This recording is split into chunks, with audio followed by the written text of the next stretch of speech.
This is Dr. Corey Campbell, Omaha Spine and Sport. We're going to go through some hip mobility stretches that you can do at home. If you've been here and you've had low back pain, then you've probably been prescribed these before, but it's easier for you guys to have some sort of reference, and I want to kind of talk you through why we would do this. When we talk about low back pain, a lot of times it's because the lumbar spine or the low back is doing something that the hip is not. And so it's either an instability issue in the hip or it's some sort of mobility issue in the hip. So when we go through our examination, we typically find some sort of hip dysfunction in people that have low back pain. It's not unlike holding a wire and moving it back and forth.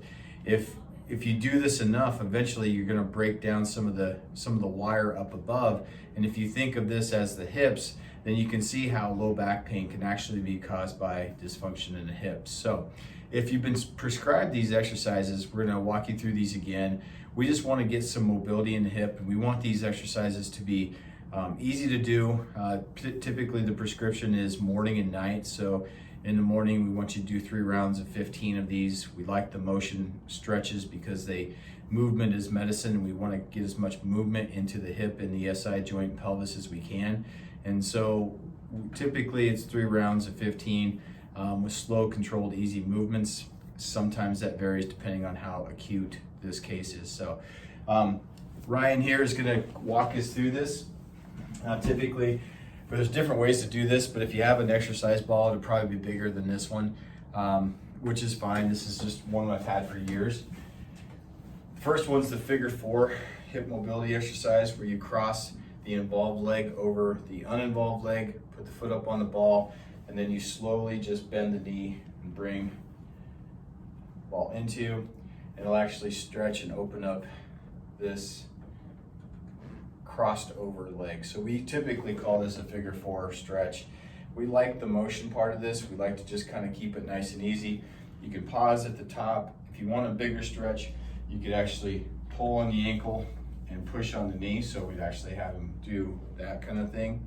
If you don't have an exercise ball, Ryan was kind of moving into that position, you could actually just pull on the underside leg and just move it in here, and then drop the leg down and bring it up. This is a little more cumbersome in that you have to do a little more work with the uninvolved leg.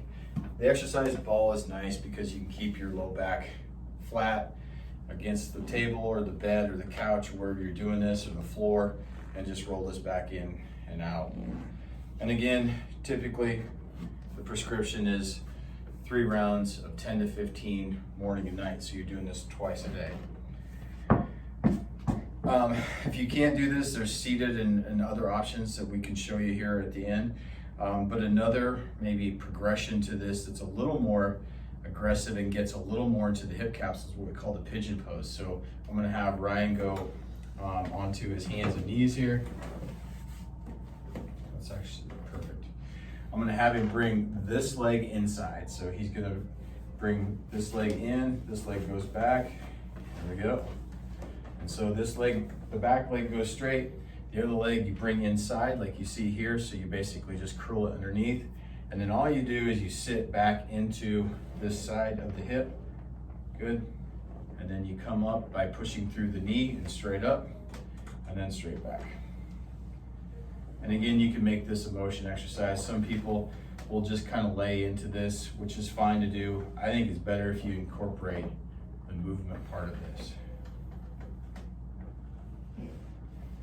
If you're at work and you have a desk job and you have to sit, then we can do this in a seated position. So just facing the chairs there.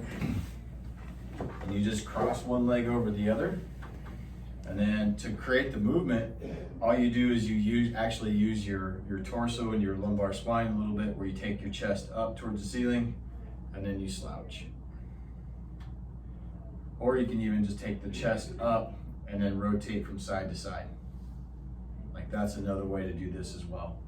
So you can either do like a seated cat camel, where you chest up and slouch,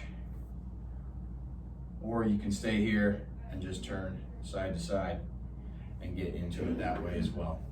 So that's for the desk jockey, for somebody who has to sit at a desk all day. The first one is probably the most preferred because it controls the most movement. It allows your spine to stay neutral and flat and allows you just to focus on the hip. The other one's going to get a little bit deeper into that hip capsule, and then this is one that you can do at the desk. You can even do this at a golf course. If you grab onto the cart and just cross the leg over and sit back like you're in a standing position, that will also get into this. So again, try to do at least 10 of these. Keep the movement slow and controlled. Stay out of the super painful zone, and try to continue to do this, at least every day for the first week or two of the low back pain, and then you can do it pre-workout or before you do some sort of activity, or whenever you're feeling stiff as a micro break throughout your day. That's the hip mobility exercises. Thank you.